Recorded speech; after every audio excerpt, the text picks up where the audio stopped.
So moving forward, let's see about head position, right? So head position, as I explained before in other videos, head position is the anchor. Every time I have, you can just relax. Every time I have my head position on the mats, my spine is aligned, right? And I don't need my arms to maintain position. Same as this one that we just saw. So once my head position is on the mats, I can keep my pressure on top. I can keep my stance pretty well. And because my head is solid, my forehead is here, I can feel stable. Works on the same way as I explained before about aesthetic grip. Head position is the same. You guys find a position to pretty much place your head and then work from here. And head position, mostly you guys gonna be working across the body. So if I have a cross face or just a hand on the collar and I move my head position here, if it's not a head block combining into another hook, it's just head position. So I'm not crossing his body, and this is one of the main goals in a half guard. Always cross the body and pin the far shoulder. This is what we're looking for. So that is why when we are working with head position, combined with crossface or any other type of setup, the head, the more further away the head goes, the more stable we're gonna feel. So I'm not placing the head close by the shoulder, it's not a head block. So normally the head, as we use as an anchor, we need to move the head far away. Why? I'm gonna just alleviate the pressure. Why? Because now, as my head is far away, my body has freedom to move on the lower body and upper body. I can swing hands and feel stable with underhooks. I can just drop my body weight on my partner, and my head's gonna be supporting my body weight and guiding how much room I have to work around. So it's super, super important you guys be effective with head position. So anytime you guys feel unsafe on top, so let's say I'm dealing here and I'm trying to swim with crossface, Ethan is doing a good job bringing frames and shields, and I feel things are not going well. So you guys can just be very conservative. Move to the side and drop your head position. Look at how even my crossface, I'm saying he's doing a good job, not even my crossface is well placed. I'm just moving to the side and placing my head position on the mats. This is my anchor. If Ethan tries to move here and recover his guard, my head's so far away, I'm basing out so well, I'm across his body, so further away from the center, I'm gonna feel stable because my head is working as an anchor, right? So anywhere you guys place your head position across the body and away from the body, not close, situations where you guys have your head over here is also good, right? It's close, but still, it's far away. The more further away you guys go, the better it's gonna be. It's always important and reliable. You guys can always feel lost, for example. There's no solid grip, no crossface, no underhook. Just drop your head position on the mats. So the following setup is going to be underhooks. We're gonna see how to use underhooks properly to go into techniques, but how can we place them, right? Underhooks, pretty simple. You guys have heard about that before. It's any situation where I have access to isolate my partner's arm, right? Can be far side underhook, can be near side underhook, right? So I'm not playing setups here, I'm just showing you guys. And once we have our biceps pretty much inside the armpit, we have possibilities of opening the partner's elbow and then bring the situation where his elbow is above his arm.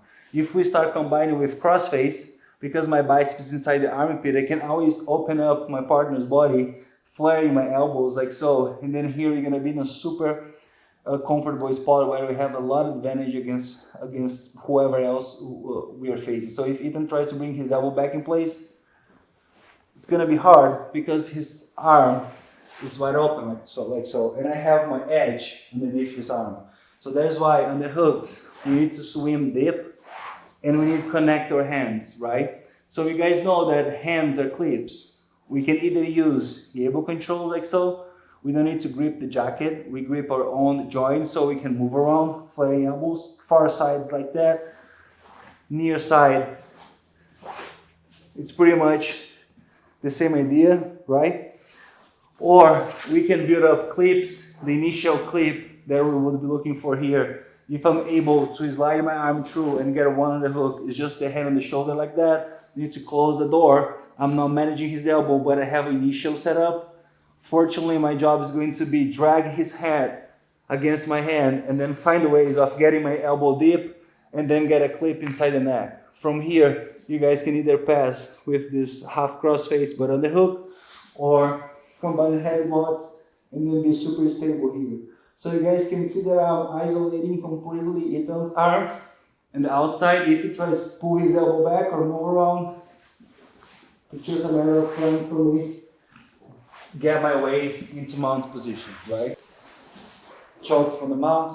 The most reliable one, in my opinion, is when we start engaging the back door, right? So we have explained this before. So when we are using low mount as we were starting, so I have ankles crossed, adjust my base, I'm using my lower body as well to feel stable on top, and we have my hands moving around, right? So the back door grip is always super easy to get. Why? No matter what James does to stuck his head on the mats, I'm gonna be able to swim my hand inside and place my thumb inside the collar, right? So this is what I want, just my thumb inside the collar. So secondly, from this position, so it's not gonna be hard for me move my elbow around and start cutting my elbow all across his chest. This grip is super strong. We can also use for grips, but the thumb it's even better. So my hand gets stuck here. I can use the side of my wrist to choke him. I wouldn't be able to get a submission, but I can generate a lot of pressure in this position, cutting my elbow against his chest diagonally, and we're gonna have a very solid bite in this position. So my thumb comes inside. You guys know the protocol. I'm fighting with my chest, this part of James' body, this shoulder, so I'm not vulnerable for any side. I have my hand as well supporting, and then from this position we can easily cut our elbow out across the chest. Once we are here, I'm gonna do looser so James he doesn't pass off for no reason. So once my hand is here, so my job is going to be, instead of pop up and fight with the second hand on the collar, which a lot of people do that. It's not wrong, it's just like kind of naive from my end. So if I posture up, he knows one hand is on the collar. If I place my second one, he's probably gonna get choked. So people can bridge like he's doing, but mostly people are gonna come with hands up, right? And protect the neck. So let's say I have this grip. If I posture up and I come straight to get the neck, so this hand's not gonna come easily. We still have methods where we can slide our hand from inside. So it can be taught. I have done this before. It works, right? You guys can just extend your hand like so, fingers, fist, everything pretty like narrow, and then slide your hand and get this bite. It can work. But better than that, I will tell you guys, once we have this set up and I'm able to bring my elbow from behind his head to our cross, my job, instead of posturing up, is going to be keeping everything low, and then I'm gonna move my body position all the way this side. We're gonna loosen it. All the way this side. Once I have, just a little bit. Once I have my base all the way this side, it's not going to be easy because I have my head position on the mats, and this is a great example for you guys about how much head position is important in this situation. So once I have my head placed on the mats, if he breathes towards me, my head is going to support the entire body weight of both of us, so he's not going to be able to bridge effectively.